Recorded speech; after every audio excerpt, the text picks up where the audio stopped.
Балаға арналған ырымдар.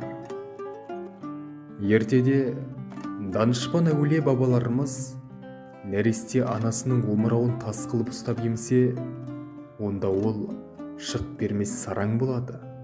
Ал алақанын ашып, алаңсыз емсе, онда жомарт болады деп болжап отырған. Ер бала көзін ашып ұйықтаса, онда ер жеткенде бақытты, алған жары сұлу болады делінген. Баланы бесікке салып жатқанда әйелдер үн шығармай жым-жырт отырады.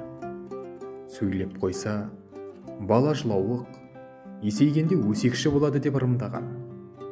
Тәрбие тал бесіктен басталады дегендей, бүгінгі сәбиіміз ертеңгі келешегіміз.